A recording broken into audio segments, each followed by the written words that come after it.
നമസ്കാരം. Zodiac the art builders and interiors കമ്പനിയുടെ മറ്റൊരു പ്രോജക്റ്റിലേക്ക് എല്ലാവർക്കും സ്വാഗതം. ഈ വീടിനെ പറ്റി പറയുകയാണെങ്കിൽ ആദ്യം തന്നെ എടുത്തു പറയേണ്ട കാര്യം 1500 സ്ക്വയർ ഫീറ്റിൽ പണിതെടുത്ത ഒരു വളരെ ബഡ്ജറ്റ് ഫ്രണ്ട്ലി വീടാണ് നമ്മളിപ്പോൾ കാണാൻ പോകുന്നത്. ഇനി നമുക്ക് ഇതിൻ്റെ ഉള്ളിലെ കാഴ്ചകളിലേക്ക് കടക്കാം.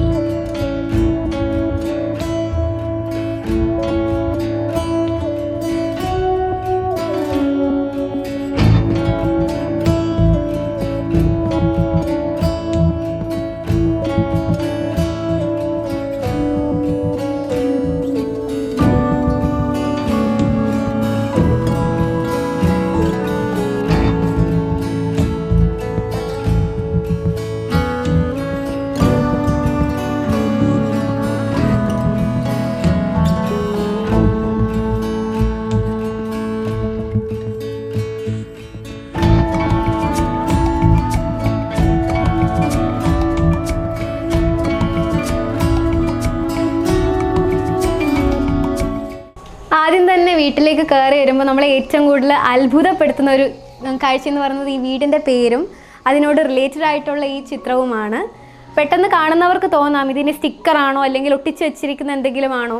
ശരിക്കുമല്ല, ഇത് സോഡിയാക് ദി ആർട്ടിസ്റ്റിലെ ആർട്ടിസ്റ്റുകൾ തന്നെ സ്വയം വരച്ച ഒരു ചിത്രമാണ്.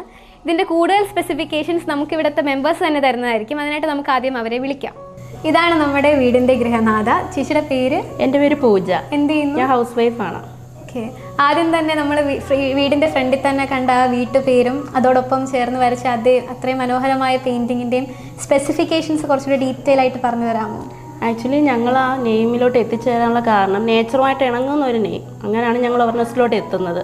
അങ്ങനെ അത് തിരഞ്ഞെടുത്തതിന് ശേഷം ഞങ്ങൾ അജയ് സാറിനോട്ട് അത് സംസാരിച്ചു. സാറ് അത് കേട്ടപ്പോൾ തന്നെ സാറ് ആർട്ടിസ്റ്റ് കൂടി ആയതുകൊണ്ടായിരിക്കാം പെട്ടെന്ന് തന്നെ അതിന് ഒരു വിഷ്വൽ സാറിൻ്റെ മനസ്സിൽ തോന്നിയ ഒരു വിഷ്വൽ ഞങ്ങൾക്ക് അയച്ചു തന്നു. ഞങ്ങൾക്കത് ഇഷ്ടപ്പെട്ടു. ഞങ്ങൾ ഉദ്ദേശിച്ചേക്കാൾ മനോഹരമായിട്ട് സാർ അത് ഞങ്ങൾക്ക് ചെയ്തു തന്നു. വീട് എന്നത് നമ്മുടെ എല്ലാവരുടെയും ഒരു സ്വപ്നമാണ്. അത് 100% സാറ്റിസ്ഫാക്ഷൻ ലഭിച്ച ഒരു വ്യക്തിയാണ് ഞാൻ.